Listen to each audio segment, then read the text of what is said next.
My son's name is Ryu, and I don't know if you don't know that game Street Fighter. Yeah, Hadouken. I was gonna ask you, was that the inspiration for the name? That's a major one because a lot of people do start the gym, and a lot of people quit. The pull or the push, and the push can only take you so far, but the pull. Failure is like one of the first steps towards success. Our guest poster tonight is Arturo Mendes. He turned pro in 2018. He also won this show in 2018. So I guess it's... You say you wanted a Lamborghini, right? Look at me. You can do whatever you want to in this life. What do you think? It's crazy, right? Empire is the way. I got Arturo Mendez, aka Team Turo on Instagram, celebrity coach, over 20 years, not only training, but also changing lives. IFBB Pro, I mean, you name it. You look at this guy, you already know he's a celebrity. So I want to thank you for coming in, brother. Thank you, Steve. I appreciate it, as always. And, you know, I kind of want the world to get to know you. So did I miss something on that introduction? Is there something I should have said? Because we're going to definitely go into your story, you know? Amazing father. Amazing. That's the one that I missed. Yes. And probably most important. Absolutely. You know what? You have, how many kids you have? Two. Ages? 11 and 6.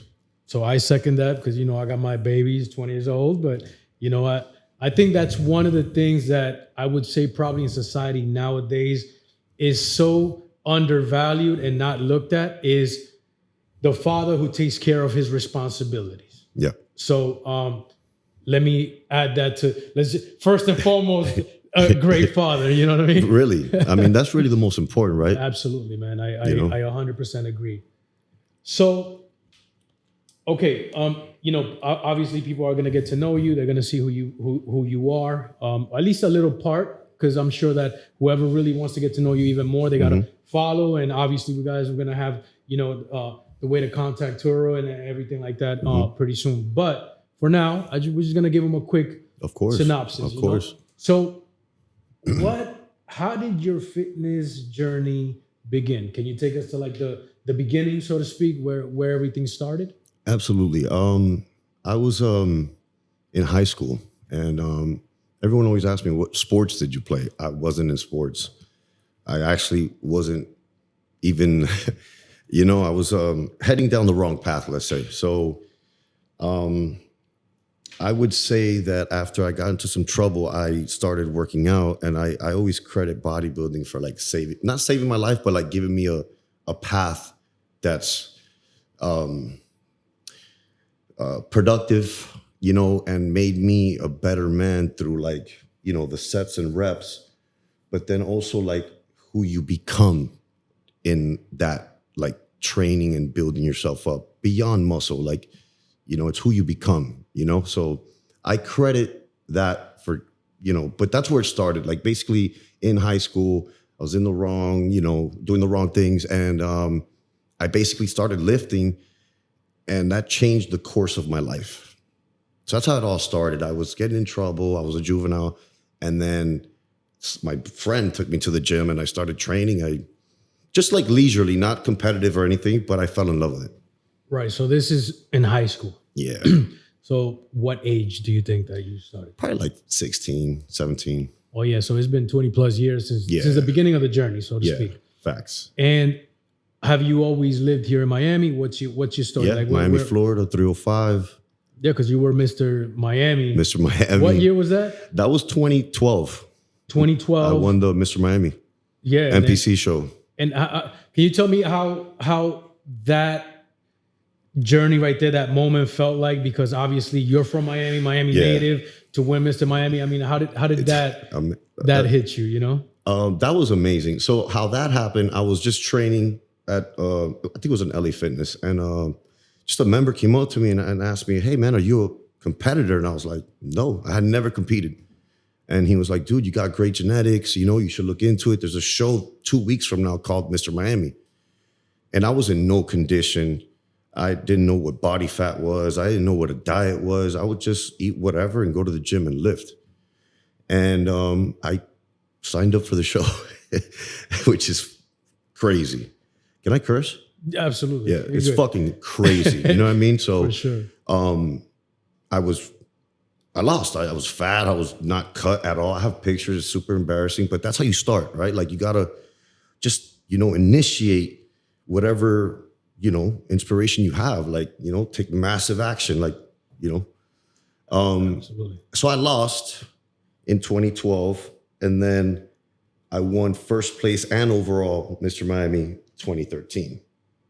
And then the rest is history. I started just doing like 8 to 10 shows a year because I'm known for like just staying lean year round. I've never which that's that post the other day that I was like, I guess 2018 to 2024, but I've held that condition for longer. So that's one of the things, man. I saw a post where you're doing a split and actually flexing, and I was like, oh my God. Yeah. It's unbelievable because one of the things that people typically think about when they think about bodybuilders is like, oh, they don't know how to move and stuff like that. But I think your journey started opposite, right? You built the bodybuilding afterwards. But before we get into that, I have a question for you. So 2012, you step in, you said it yourself, you're like, you weren't in the best of shape. 2013, you come and you take over. Basically, you win. So there's a moment I have to question, and not just me, but I'm really curious. 2012, you step in, you lose.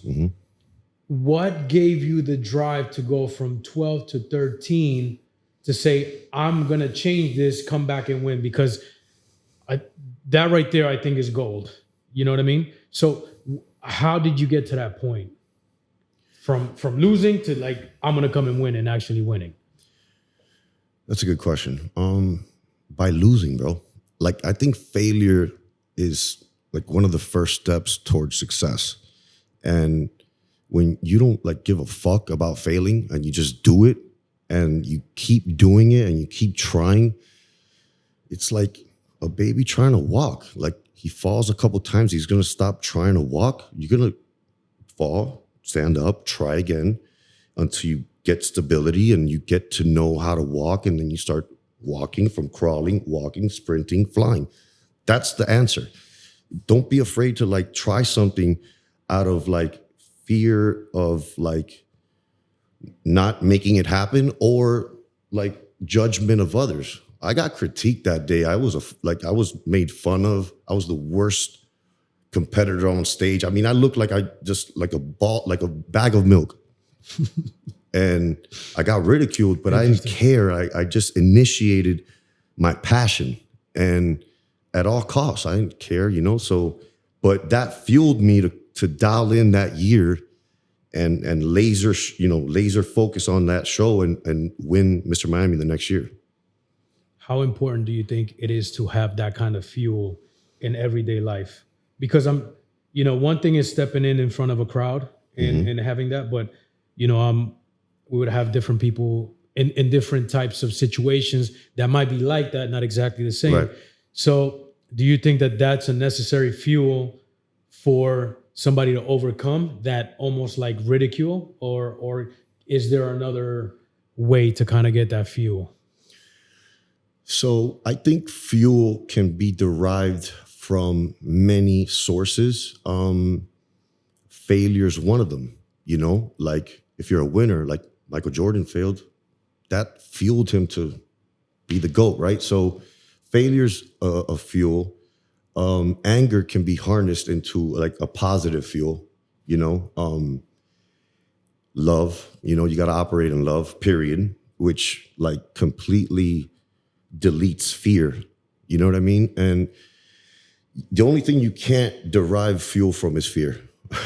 And that's what actually stops a lot of people from pursuing their passion or something like they love doing. And they settle for, like safety or like not wanting to be judged or critiqued to try something new. So they stay mediocre or mundane, like out of fear. Right. And I believe that you can use fuel from many sources. And like we spoke outside, like I believe two things really transform a person. Desire, like a burning desire, like to chase that goal, that dream, that passion, or disgust. Like I'm fucking done with this. I'm tired. I don't want to feel like this anymore. I'm gonna make the change. Today's day one. Which one do you think is a more powerful force out of those two? Because it's kind of like a pull or push, right? Yeah, I was about to say that. You know what, bro? Like, that's a good question, man. I think it's like, if I had, because like, you have both. You have a desire and you have something that you're tired of or like want to change, kind of, right? I think you could use both, but I think the stronger one is disgust. Because like, if you're just that like tired of something and you know, like you don't want to feel like that anymore, because desire is an unknown feeling. You know, you want to aim to the top of the mountain, but you don't have a reference of like, yo, I'm tired of this shit. So that's a good question. I think both are very strong, but in my case, it was like, I'm just tired of this shit. Right. It's almost like they're both as important. It just depends on the situation you're in at the moment. That is the circumstance. That's a good answer. I mean, you said it. I'm just getting what I'm getting from you. But yeah, that's absolutely true. Yes. Yeah. So I heard, you know, in one of Tony Robbins' seminars, it was the pull or the push, and the push can only take you so far, but the pull that makes you want to continue, which is desire, is desire, but you can only get there after you understand the value of the disgust part. You know what I mean? So they definitely go hand in hand, 100%. You know, so I totally agree, man, 100%. So you've been in the fitness industry now 20 plus years. Yeah. How long have you been training people? Say 20 years. 20 years. Yeah. 20 years training people. Yeah, because I'm 42 and I started at 20. Okay, so training people. Training people. I started working out like, you know, like I said, 17, but like, you know, I had to work out a couple years, get familiar. I got certified. I studied, you know, and then I started helping people like get to their goals and serving others. Serving others, as always. So when you're serving different people, like for example, you'll probably have somebody who comes in who needs that competitive edge, who's already up there, and you have somebody who's starting maybe in their fitness journey. You know, which one is your favorite to train and why? Good questions, bro. Wow, that's a good question. I like it. Okay, so it's a delight to train someone that's already fluent and they know what a bench press is, and you know they kind of already started on their fitness journey and they have some familiarity with the gym. But it's also cool to like kind of like start someone from day one. Just that one is a little bit more challenging because you have to teach like, hey, this is bench press, this is for chest. Whereas to someone that's already, you know, a little bit moving. Right. But I think both are fun. I'm just like, I won't take someone on right now, like day one, like elementary school, hold your hand, you know, because that it's a little bit more challenging than someone that's already dialed and like, no, it's familiar with the gym. Of course. And you're already at a level where you're honed in, you're niched out, and you're I mean, celebrity trainer, not just to say training celebrities, but you yourself have gotten to a point where you're representative of your movement, your brand, and you know that you have to take care of your brand. So I totally understand. How hard is it to, it's like you said, you know, somebody who's already dialed in, they know what a bench press is, they know, but at the same time, you know how they say you can't really teach a old dog new tricks. Is it harder to get them to change bad habits? Probably, because at some level you're fixing what they need, right? Well, that's why my slogan is beyond sets and reps, because a lot of people go to the gym, chest and biceps, and they want some type of physical change, but they're really there for some type of therapy and some type of fuck up. They're trying to like fix themselves, you know? So I really like use the gym as a tool to find out why they're coming to the gym, what's their purpose, what they're trying to achieve. Like basically find out the why, you know? And then from there, you could really help the person, because I always say this, man, like personal training is not a training business, it's a people business. You're dealing with people and you're dealing with whatever they're going through.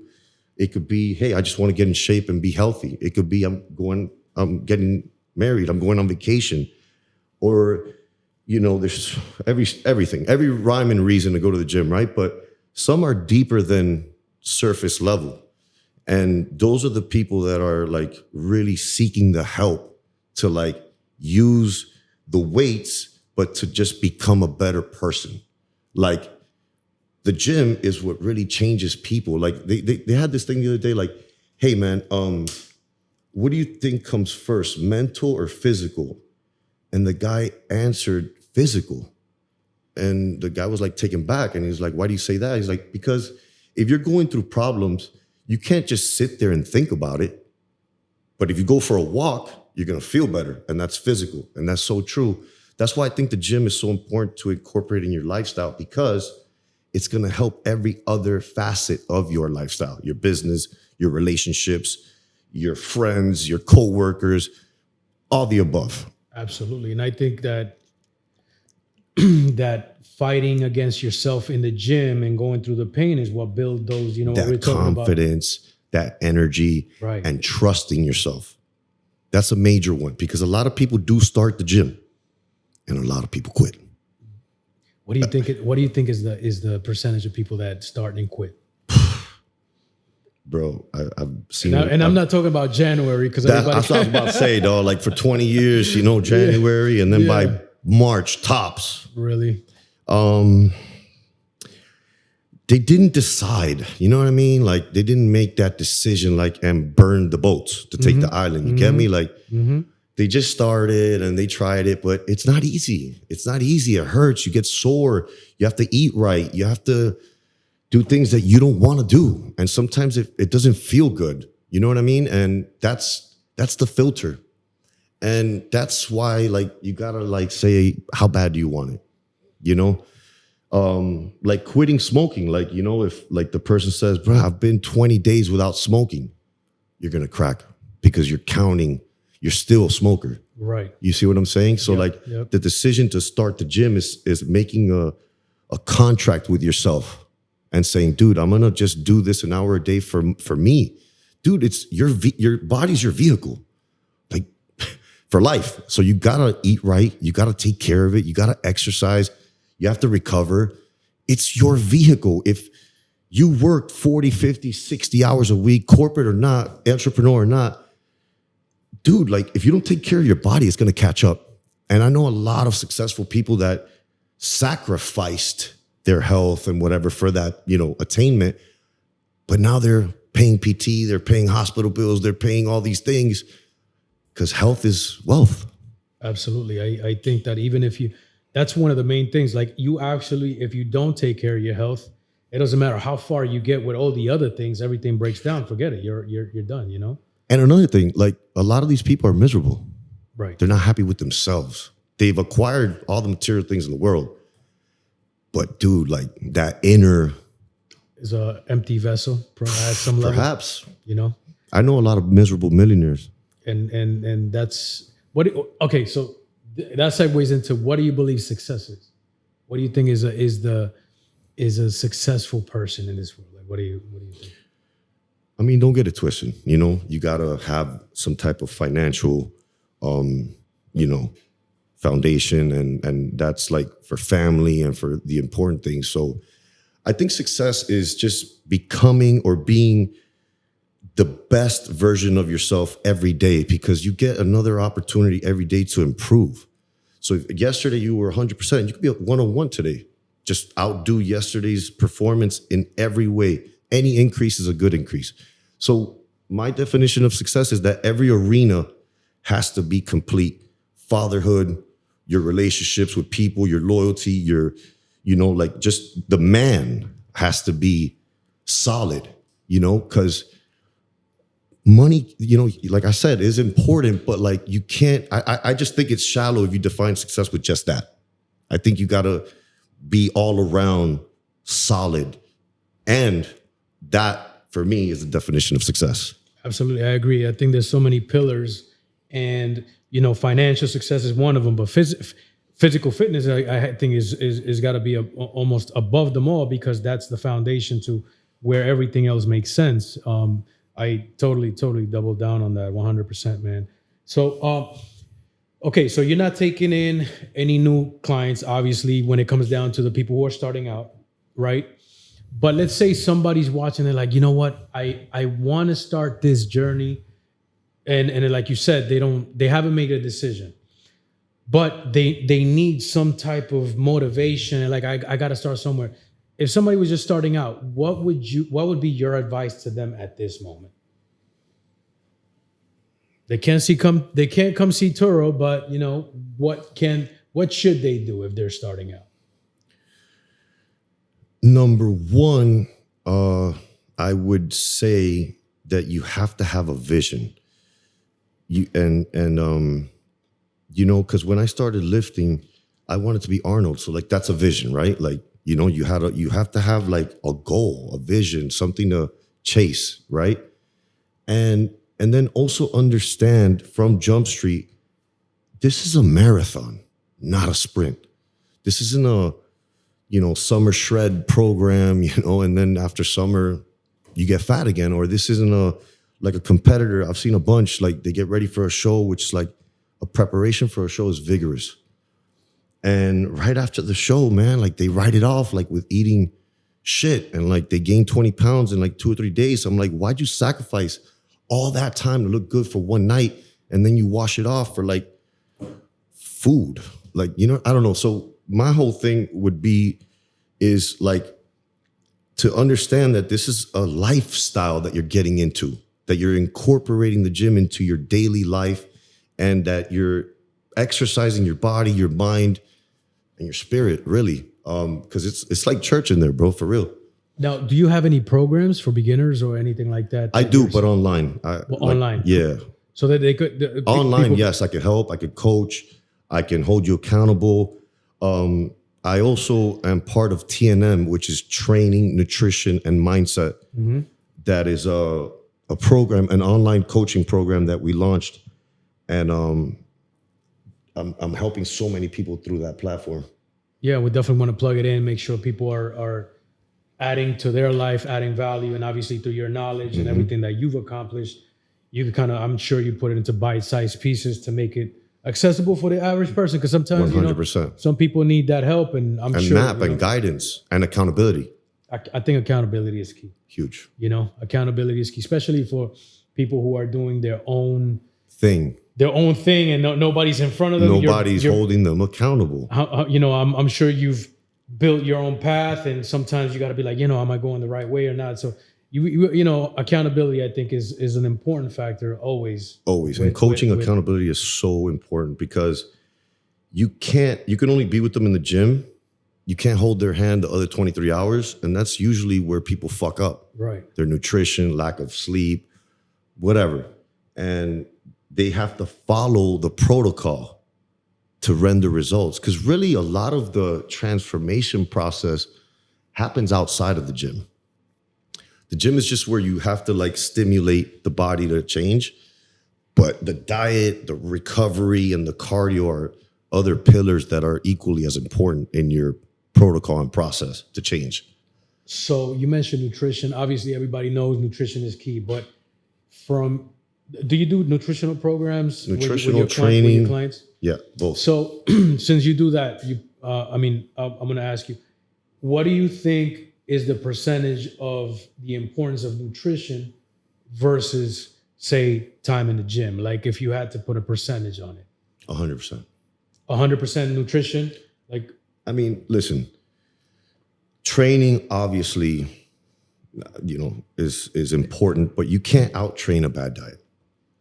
You can't. I've seen it year in, year out, that people fucking do 2 hours a day at the gym and they don't change because they just work out to eat a certain way. Mm. That's cool with you, you know, if that's what you do it for. But right.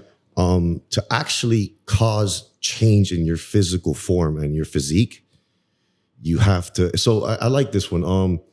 I'm not sure if I'm saying it right, but I think that the gym is the paintbrush, the nutrition is the canvas. They use like in the art, right? Right. And it's true, bro. Like they're all equally as important. But from my experience, if you're dialed 100% on the nutrition part, you don't even have to go that hard in the gym. So but people have it wrong. They go hard in the gym, but then they write it off eating bad and drinking and so would you say if we had 100%, person has 100%, 80%, 80% would be the nutrition, or a little bit more, or a little bit less, or what? Dude, you got to go 100% in all aspects. Yes. You feel me? Right, Dial in. right, like, right. You can't train hard and then go eat shit. You know, like it's 100, 100, 100. Like, you can't go 80% diet and I'm gonna write off 20% on the gym. Like, what do you know what I mean? Like, it's like, you got to put in 100%. And I don't think you spread thin putting that effort in those 3 pillars, because I did it. You've done it. It's possible. Absolutely. You just have to have the mindset. And I think, bro, after all these years, it's probably the most important thing. The mindset of the individual. Like, you're dialed and you see the vision and like it's clear, and like you just the universe makes the way. At what point do you think the mindset starts taking over the physical aspect? Because in the beginning, you're lifting, you're just doing physical, like you mentioned before. You know, it's like you take action first, and hopefully you stay dialed in and you continue. But at what point does the mindset override the physical? Like, is there like a point where, oh shit, now the mind's taking over and now the physical is just going along for the ride? Because at some level, it's the opposite, right? Yeah. That's a good question, bro. Good questions today, dog. They're coming from our conversations, so obviously, you know, it's just as natural as possible. I think just starting, there's a mindset to that, right? Because you initiated something and you're starting something new, and maybe the mindset isn't as dialed, right? Right. But I think that the mind starts to come in as the consistency starts to like develop. You know what I mean? Like, that you're sticking to it. You're making mistakes, but you're getting up and you're, getting back on your feet, getting back to the gym. And, you're not afraid to like make mistakes. You're not afraid to walk up to big dudes in the gym and ask questions. You know what I mean? Like, there's so many ways to learn, and nowadays even more than my days, because shit, back then there wasn't not like, that's what I did. Hey bro, how'd you get your chest like that? Hey bro, what do you do for biceps? You ask someone that kind of resembles what you want, how they did it, and then you apply that knowledge. Because the saying, knowledge is power. Absolutely. I disagree. I think applied knowledge is power, because you could know the world, but if you don't do shit, like, what power is that?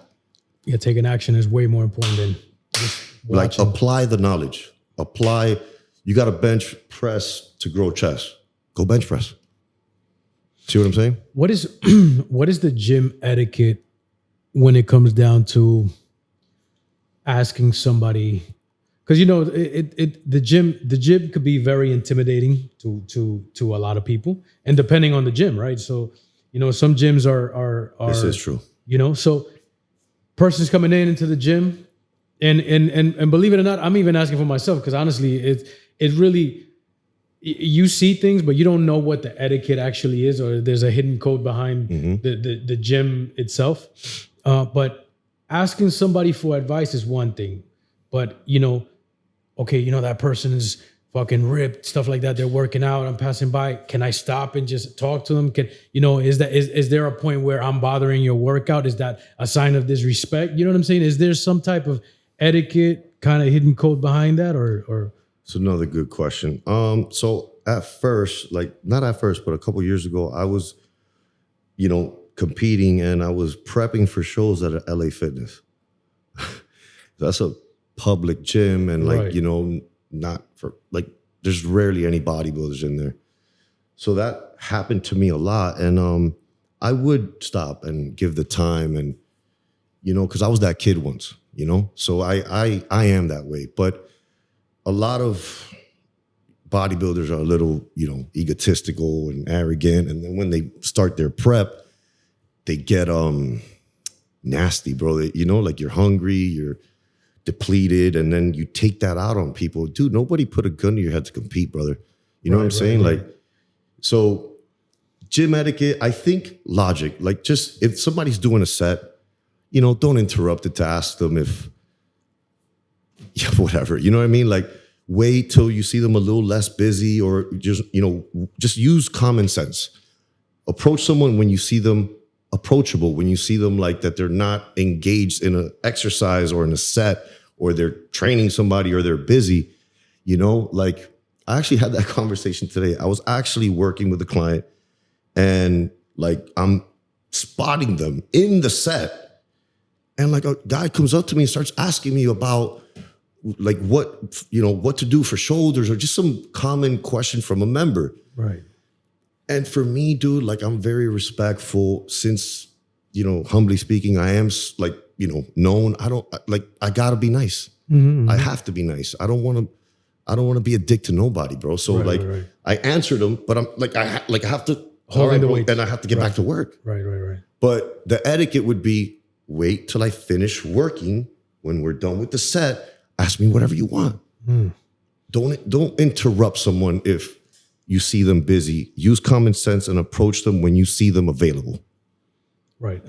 So yeah, I mean, I would certainly agree with that, and obviously I've seen it in the gym so many times. So that's why it's like if you're tattooing somebody, and somebody, like, you're literally in the guy's flesh, right. And like, hey, Steve, bro, like, what needle should I use for like a portrait? I don't know nothing about tattoos. And you're like, big dog, like, I'm on like this guy's eye of the eagle right now. Like, I can't fuck up. You understand what I'm saying? Absolutely. It's the same like analogy. Yep. Apply logic, be respectful, understand that you're in somebody else's place. That's the etiquette. And just take a little bit of time, give them their time and give them the respect.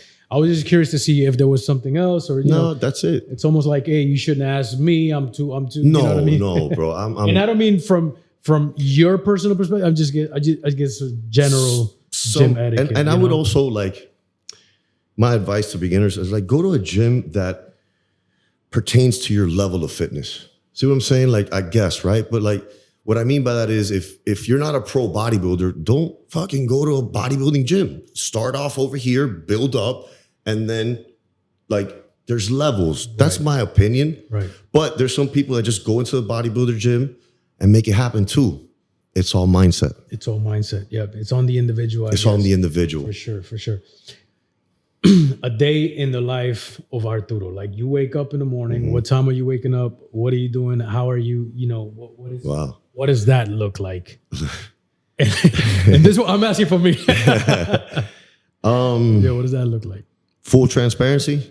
Yeah, I mean, it you know what I'm saying? Like, what are you eating? How many times do you eat? Wow. Like, to be able to maintain. I mean, because you're a specimen of a thank you, of a person. You know what I'm saying? Like, physically, and obviously, as I'm getting to know you, you're an amazing guy. So at the same time, though, how do you maintain? Because the consistency and the discipline has to play a factor, and the nutrition, right? So just a little bit of that, if you could share. 6 a.m. I'm up. Get ready, coffee. I go to elevation, and the gym. I go to the gym, and I'm working like right now, like 2 or 3 hours in the morning. Then I'm working out myself, and then I'll finally break the fast. I'm fasting till like about 1 p.m. nowadays. Just coffee, water, because I really don't wake up with an appetite. I don't. Like, I know breakfast is, the most important meal of the day. Yeah. Everybody's different. That's what they say. Everybody's different. Yeah, I actually do the same. So I fast till like about 1.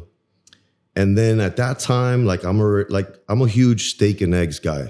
Steak. I eat steak almost every meal. Carnivore, fucking lion. You can't eat like a bird and expect to train like a lion.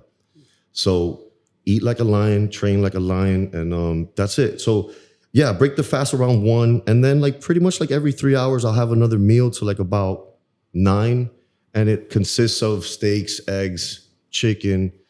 I'm not even doing that many carbs nowadays, honestly. I'm like, I might have a carb. The first meal after I break the fast will have carbs. The rest is pretty much like protein and fats. I'm doing a lot of avocados lately.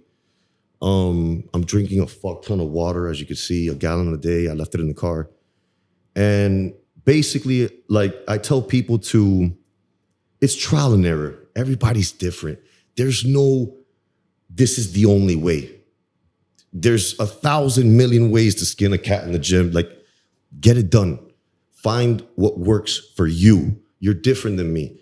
Fasting might not work for everybody. See what I'm saying? Yeah, trial and error. Have you ever heard of a diet called the blood type diet? Never. Well, they say that apparently based on your blood type, you have different, I mean, and I'm not a nutritionist. I'm just, saying what I heard, but it's something that's very interesting to me because they say based on your blood type, you have different enzymes that break down food differently and that you could, there's certain things that you shouldn't be eating. So a lot of that, I was just curious to know because that's just something that I heard, I guess. That is true. I've heard about it too. I didn't know it was called that, but there are studies that show that different body types and different people respond to different foods differently. Right. So like, let's say I eat steak. Let's say in your blood diet, you can't, or it doesn't, digest well or whatever. There you go. We're different. See what I'm saying? You might have to resort to chicken. That's why I say like, there's no final blueprint. This is the only way. There's your way. Right. You got to find that way through trial and error. That's like it. You said. Well, so, okay. Nutrition, super important. A day in the life. You eat what, like about 4 times a day? Yeah, about 4 times a day. Is there a protein intake, like the protein to pound ratio that I've heard so much is like you got to eat, I think is like 1.5 grams per pound of body weight. Is that what it is? That's accurate. That's accurate. Yeah. So if you're weighing 200 pounds, you got to eat almost 250 grams of protein divided by however many meals you do per day. Right. Okay, so I mean that's something that you eventually got to change. Can I tell you something? Nutrition's harder than the gym. Huh. You got to prep your meals. You can't eat out.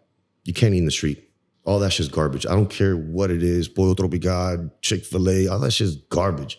You got to cook from your kitchen. You got to buy Whole Foods. You got to prep your fucking meals. You got to put them in containers. And then you got to eat like on a schedule.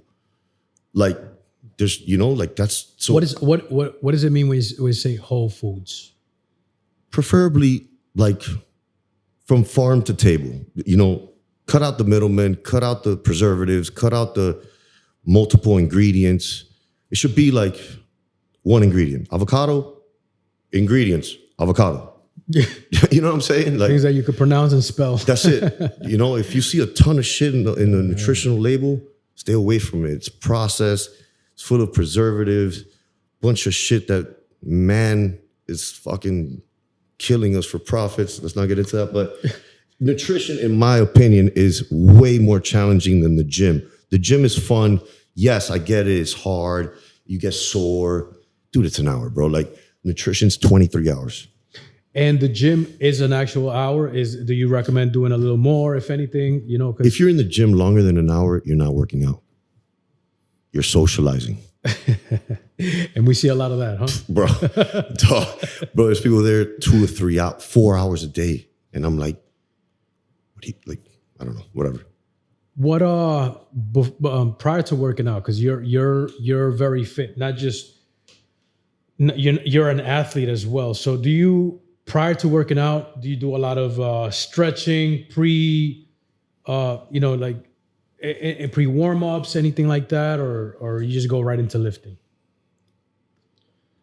That's a good question. I just go light on my first set, and I'll do like a high set, like a high volume set, and I'll get some blood into the joints, the body, the target muscle group. But I don't really like, I see guys like warming up for like 15, 20 minutes. Like, dude, that's half my workout. You know what I mean? Like you just start, like let's say chest, just do a light set of like 20, 30, 40 reps, and then start doing your work sets. Like get right into it. Remember, when you start your workout, you're fresh, you're full of energy, you're strong. So take advantage of that and just warm up the, whatever you're going to train, and then get in there, get under the weight, get under the fire. Like, use that energy, use that fresh gym, walked in, pre-workout, whatever, to maximize your workout. And, by like 30, 40 minutes, you should be done weightlifting if you're training properly with the right intensity, with the right rest periods, not 10 minutes between sets. Like, Just recover 45 seconds, 1 minute, get back in the next set. We were talking about your philosophy, and you had mentioned the 3 steps. I remember that we were talking about that prior. Can you go into that? I know it was mindfulness and training, nutrition, and mindset. And not in any particular order. Those are just 3 pillars that I believe if you really apply and stay consistent, you'll change your body, you'll transform your life. So training, boom, in the gym, nutrition, what you eat, and staying in consistency. But I remember you were telling me that as you did a rep, your mindset connected to the muscle. Oh, in the gym. Okay, those the 2 philosophies I have in the gym is mind to muscle connection, time under tension. There you go. That's so mind to muscle, right? So like flex your chest, right? You feel it, right? Mm-hmm. Yeah, you feel your chest? Yes, absolutely. So you have to have that feeling every rep. That's connection. Because I see a lot of people just rush through reps to get to a count. Stop counting reps. Start making reps count. I like that. You understand? Yeah, that's, absolutely. So like your first rep is very important. So's your 10th. Don't rush to 10. Like 1, like take advantage of every facet of every repetition.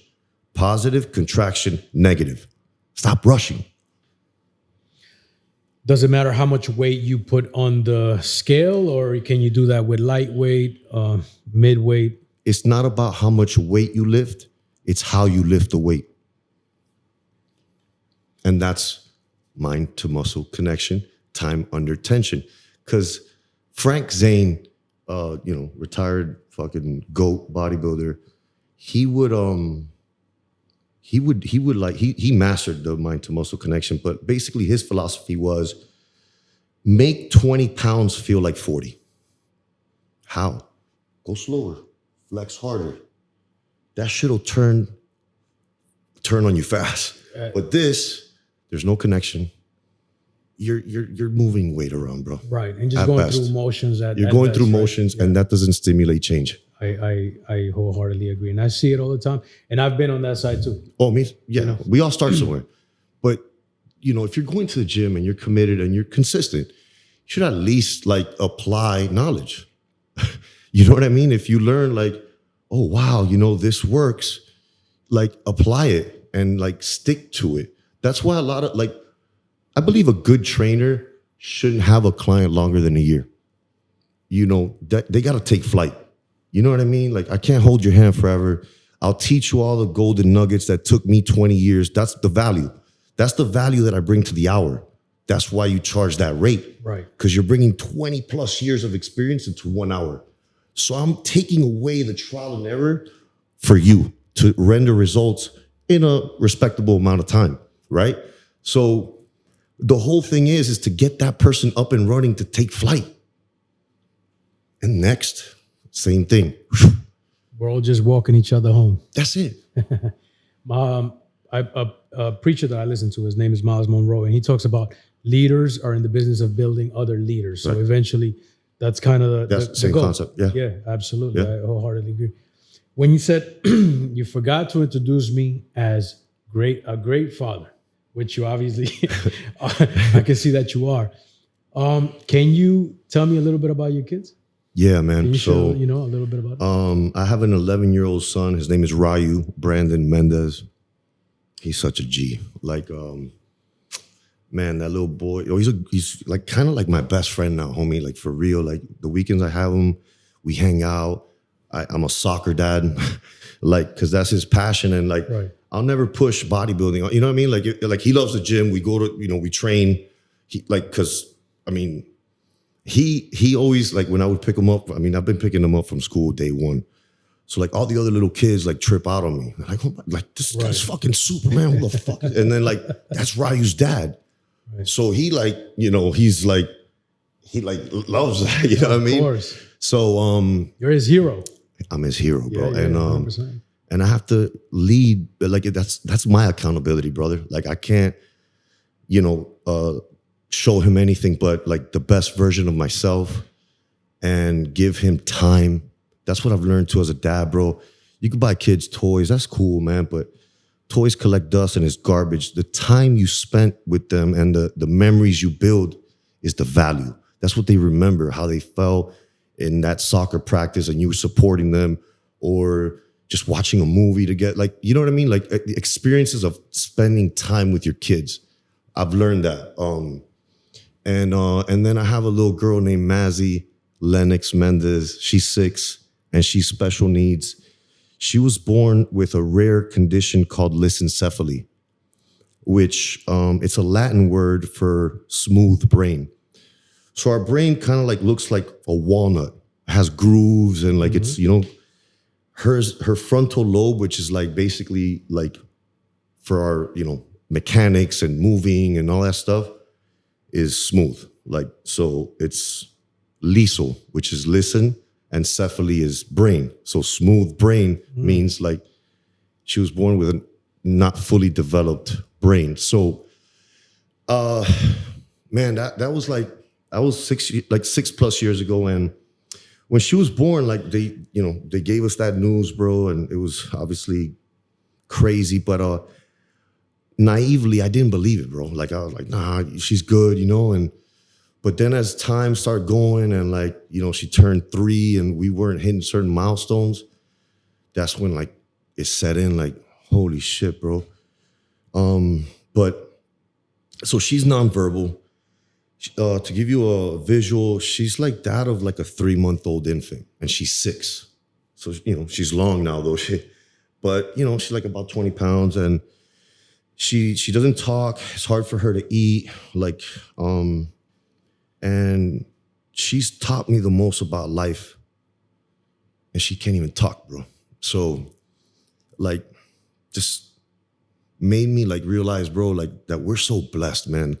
Like people complain about the pettiest shit, like material things and all these things that have solutions, you know? And sometimes I use my testimony as being a father of a special needs princess. You know, unfortunately, bro, that's like that doesn't have a solution. I can't, I'll give my brain for hers heartbeat, but I don't have that option, right? So it made me realize, like, you know, to be grateful with what you have and pursue what you want. But like, look, honestly, I cry every day. You know, I have dealt with depression. I have asked God why. But at the end of the day, I'm grateful that he bestowed an angel in my life, because I've grown as a man. I'm more understanding. I never knew about special needs kids. I never knew there was a whole world. And I remember when she was 3, like we took her to this institute in Boston, and I went in there, brother, and I still remember that, bro. Like I had to leave because there was so many like kids with special needs, and I had to leave, bro. I broke down, and you know, I'm now I don't have that mindset anymore of before. Now it's like I get to be her dad. I'm privileged to like be part of her life. She loves me, bro. She's obsessed with me. She knows my voice. I mean, we FaceTime and this girl cracks up. She's in there. She's in there, bro. But like when I see a little baby girl run up to her dad, it is bittersweet. You know what I'm saying? But I am I'm trying to like use my platform to create awareness, to help other dads, bro. Like dads don't get enough, good dads. Not deadbeats, like proper like credit, bro, for being there with their kids. And like, since I have like a little voice now, like I want to like say, bro, like dad, step up, man. And if you are stepping up, salute. You know what I'm saying? Because absolutely, 100%. It's such an important role for that child's future to be present as a dad. Moms are moms, and mom is one. You know that, but yeah, dude, dads are important, you know, and I'm privileged to have a special needs baby and hopefully create awareness and help other special needs dads that struggle, that are fighting silent battles, going to work smiling and still giving energy. Right. Respectfully, bro, I could be in a room on suicide watch, but what productivity and what positiveness is going to come out of that? That's why I tell people that are struggling, like, what is the result of like you just balling up in a corner and crying and say, why me? Sometimes, bro, you got to use pain as fuel. So like my daughter is like a big why in my life right now. You know what I mean? So yeah. I want to thank you for sharing that, because that means a lot. You know what I mean? I'm a dad as well, 20 years old, daughter, and she's my princess as well. And we've been through our ups and downs, but I've always been there. So I salute to you, from me to you, from my heart to yours. And thank you, Steve, and you too, bro. The honest to God truth is, they say, God gives his toughest battle to his biggest warriors. So at the end of the day, obviously that's proof. And I'm glad to be a part of this, because this actually at some level helps bring that awareness to other people. And like I said before, it's not the first time we talk about that. We kind of dove into that subject a little bit. So I definitely wanted to bring that up. And I think it's very important, man. You know what's funny? Like, obviously, I mean, you introduced me for what I'm known for and all that stuff. But every time I post a story with Mazzy or my son or whatever, like, that's what I get the most love from, or the most respect from, or the most admiration from, or the most like likes from, or whatever the fuck. Because I'm a dad, bro, first, homie. Like, all that other shit is basically to help them in their future. Right. You get me? Like, when you become a dad, like, you realize, bro, like, it took a while for me to realize this, but it's not about you anymore, champ. You got to pass the torch. Yeah. Lead by example. Create a solid standard for your kids and stuff by leading by example. But it's all about sacrificing for them, for their better good, to live a better life than you did in every aspect. You know what I mean? So like, that's why like I really take that shit seriously, and I mentioned it because that to me is probably one of the most important roles that I play, is a dad. I love it. What is your life's mission? Wow. Wow. Yo, you coming with the fire, homie. Well, I mean, like props. That's like dope. Like really good questions today, Steve, for real. No doubt, like you're challenging me to like really dig deep and think. Awesome. I'm glad.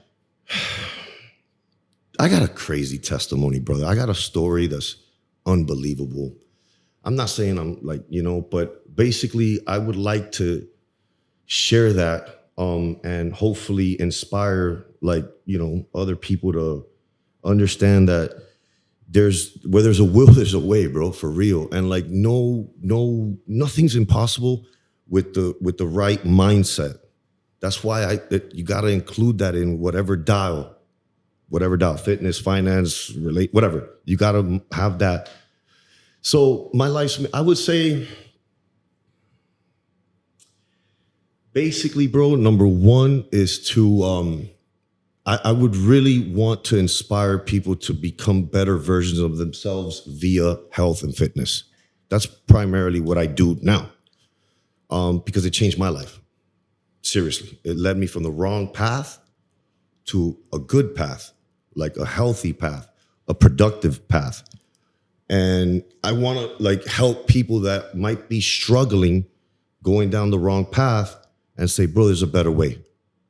That's going to help you become a better person beyond sets and reps. Love it. So life's mission, what is the next for the Arturo brand? Like for yourself in the business world, where do you see yourself, say, in the next year, 2 years? So I just launched, or I'm part of a launch with TNM, online coaching.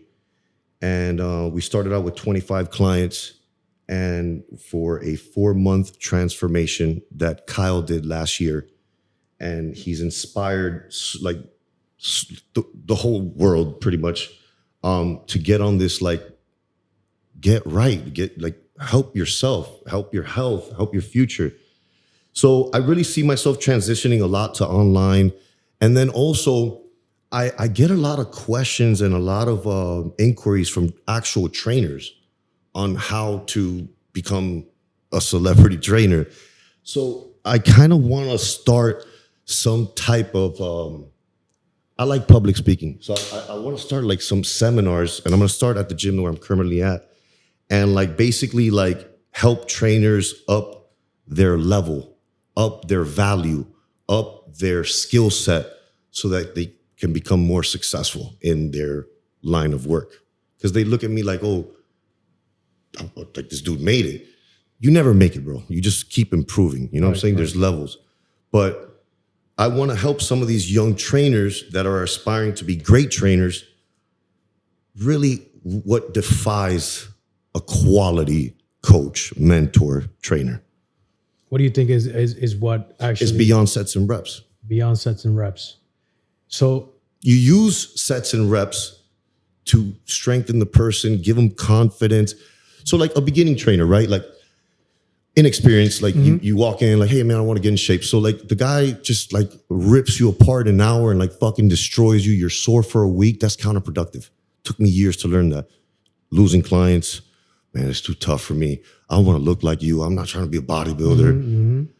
So you got to cater to the client's needs. You can't just beat them up for an hour and run them through like some just random workout. You understand what I'm saying? Right. You got to cater to their needs. I don't have written workouts like in the in-person training. Hey, Steve, good morning. How do you feel?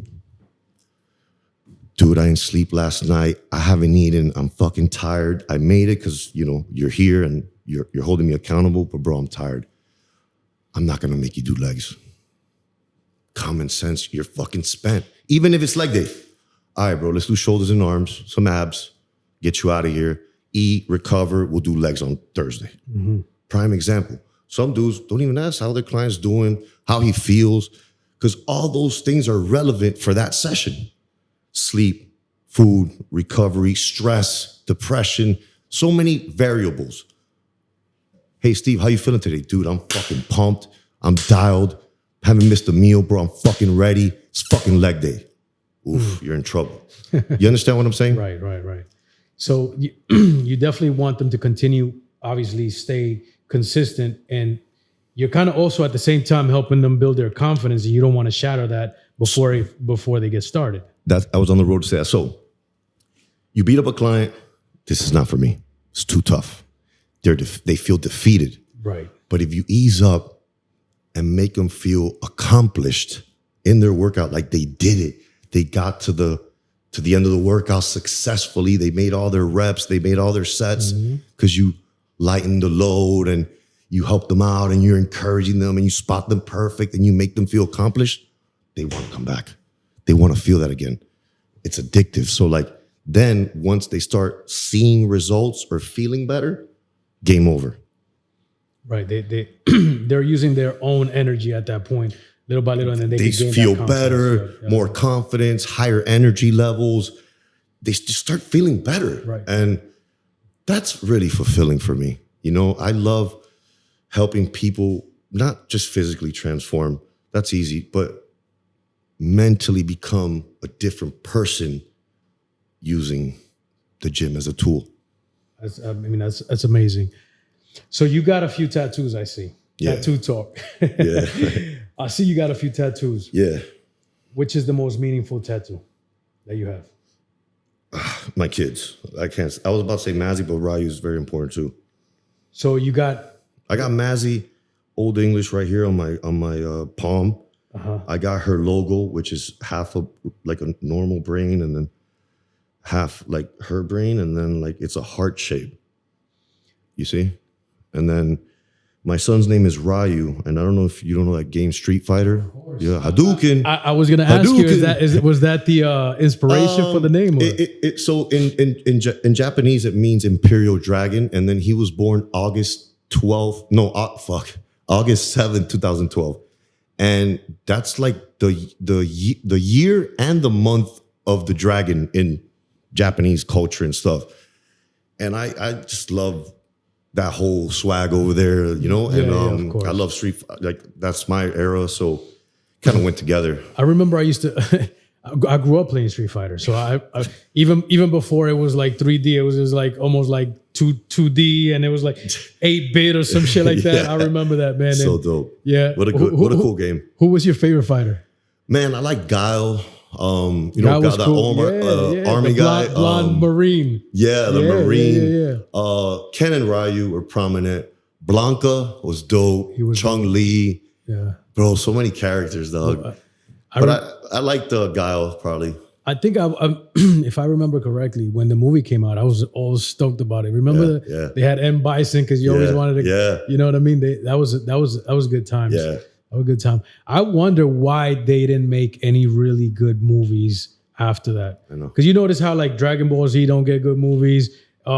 Mortal Kombat, Mortal Kombat's kind of, but not really. They never got some fly, really cool movies. I don't know where the connection is with that, but they do dope trailers like for games and video games. So I don't understand why they don't. Why couldn't that translate? The fuck, So the tattoos, is there?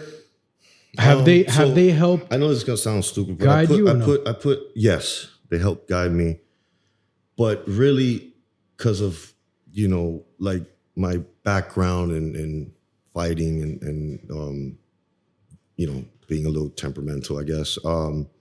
I put her on my right palm. So like, I know it's gonna sound stupid. So like before I punch somebody, I just think of her and it restrains me, because I come from that background. So like that guy's in there. He's in there, bro, but he's sleeping and he's dormant. But like, bro, people provoke you, dog. Like it's so crazy. And like, I can't resort to that. I don't want to. It's not me anymore. So I don't want to wake that dude up. Especially, I've never test driven 240, dog. I used to fight at 170.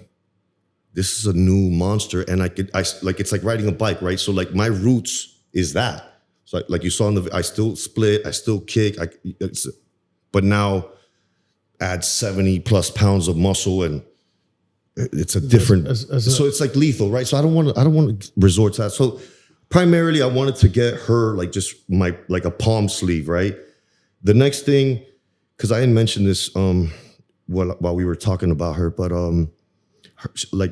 her life is time sensitive. Like, they gave her 0 to 8 and she's 6. So probably, whenever, but I'm gonna get like some wings right here, and then this is Ryu, the Street Fighter, and then the dragon, which I got in red, and then his name here. I wanted to do the same, but they couldn't do Ryu here.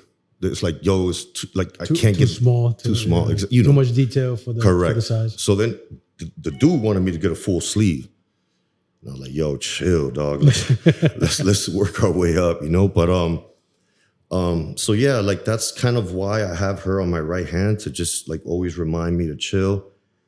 And then I just put him here because, he kept asking me, when are you going to get my name? It becomes a competition. It's not really. Like, he was like, when are you going to get my name? And I was like, all right, I got you. He hasn't seen it. I pick him up this Friday. He's going to go nuts.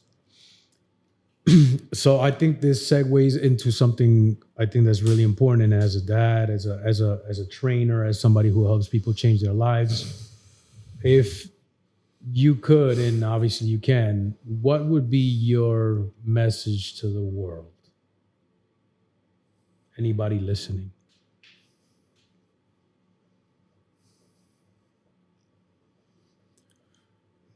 Bro. Gratitude is the best attitude. If you operate from love, you'll do very well. Everybody has a story. Everyone has silent battles. Everyone So my best bet is to kind of like transfer complaining and saying why me or why God or why this or why that, and take whatever the cards that were dealt to you, because every story is different, and like turn that into fuel to better you and better the circumstance. A lot of people get defeated, like, hey, your daughter's special needs. I'm gonna go commit suicide. Or when she goes, I don't know, but I know that's, gonna be tough, but basically that, look, man, life isn't promised. We're on a, so like take advantage of that. Like live fully presently. Stop worrying about yesterday. You can't go back and fix it. It's done. Learn from your mistake and apply the knowledge. The future, Bro, no one knows what's going to happen tomorrow, brother. Do you know what's going to happen tomorrow? Absolutely not. You might have a schedule, you might have appointments, but you don't like. You could plan, but you really don't know. So that's over there. No one is ever fully here. Arturo right now is doing this podcast. I'm fully here. I'm not on my phone. I don't want to post. I'm dialed in with Steve. Not too many live like that. They're over there or they're back there. And that's stress, depression, and anxiety. Mm-hmm. You could alleviate those things if you just live here and understand, bro, that God loves you. Jesus was a rolling stone. No home, no nothing. Guy never missed a meal. Always had shelter, open doors. It's an example that even God in the flesh had no materials. A robe, faith, and love. And he made it. The birds. They don't have, God loves you more than a bird. A flower on the field, it blooms and it dies. God loves you more than a flower. You got to have childlike faith. And obviously, work. Faith without works is dead. So you got to have the childlike faith, believe, because children believe, right? We don't. We think with logic and reason, and that's not childlike. God's not like asking you what's in your bank account. He's asking, where's your faith? Risk it, bro. Jump, leap, jump without the fucking parachute. You'll be all right. But guaranteed, if you stay where you're at, this life lesson, that's it. That's what you're guaranteed. You're there. But if you jump, if you ask, if you leap, you can fly. Seriously. So my best advice would be operate out of love, live presently in the moment, have amazing gratitude for what you have, and in the process of pursuing what you want. It's like you mentioned before, die empty. Let it empty grave, bro. Empty grave. You nailed it, Steve. Empty grave. Write that book. Film that movie. Talk to that person. Ask for the raise. Like, jump. Do the podcast. Do the podcast. Absolutely. You understand what I'm saying? Like, absolutely. Take the risk. 100%. You're not getting out alive.